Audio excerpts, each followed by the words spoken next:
What is the sound of a nation? Is it a single voice? A specific rhythm? In modern Sudan, the sound is, well, it's complicated. It's vibrant for sure, but it's also at the center of a really heated cultural debate. And right at the heart of all that noise is one of the country's biggest and maybe most divisive music stars. So, on the one hand, you've got her fans calling her a sensation, praising her distinguished voice and captivating stage presence. But on the other hand, critics are calling her a crude and indecent imitation, something totally different from the tradition they know and love. The artist at the center of this whole storm is Huda Arabi, and her story, it really tells you everything you need to know about the crossroads Sudanese music is at today. Okay, so let's get right into it. To really get what this clash is all about, we've got to get to know the artist at the center of it all, Huda Arabi, who they call the Sultana of Sudanese music. And make no mistake, she is a total phenomenon.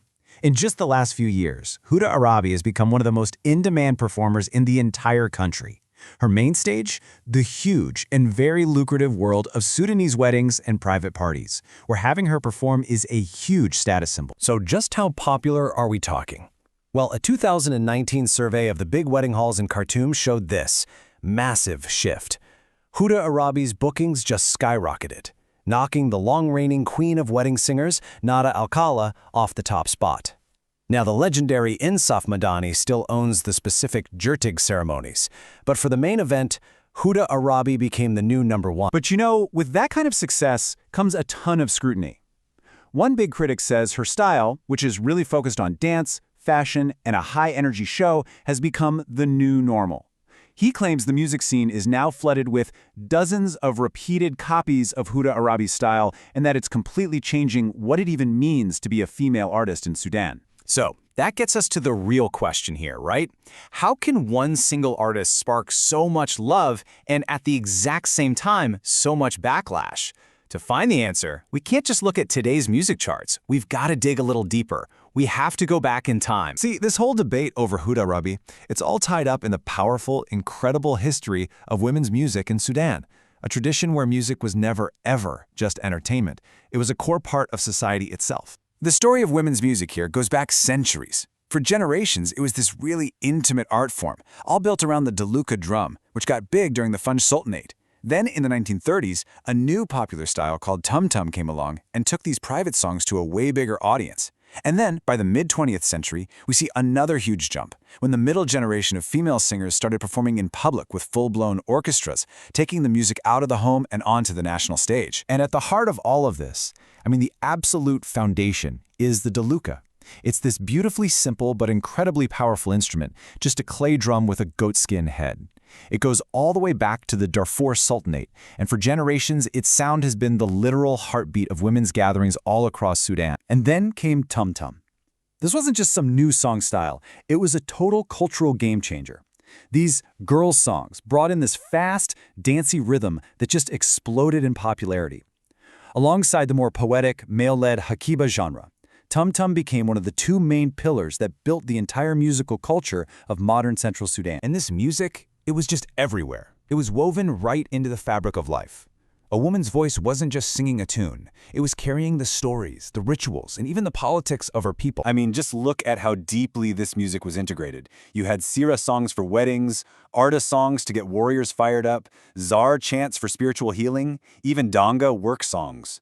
But maybe the most powerful role of all belonged to the Hakamat. Yeah, the Hakamat, they were not just singers, not even close. They were poet historians, political commentators.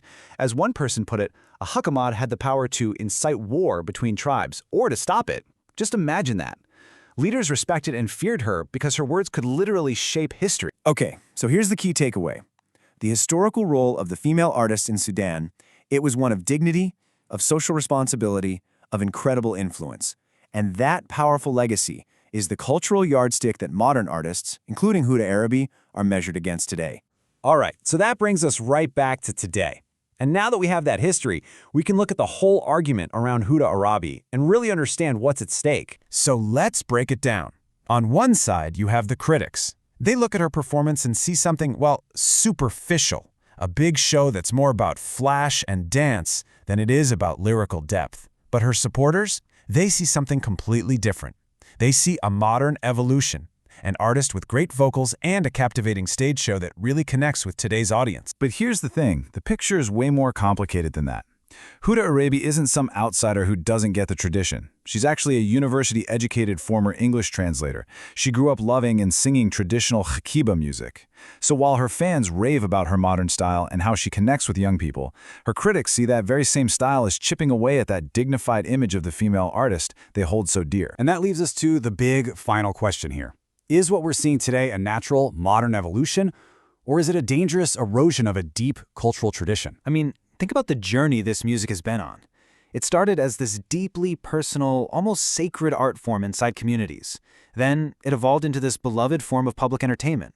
And today, through artists like Huda Arabi, it's something else entirely, a commercial product, broadcast all over the world, on TikTok and YouTube. So you see, this whole argument, it's not really about one singer's dance moves or what she's wearing. It's about something so much bigger.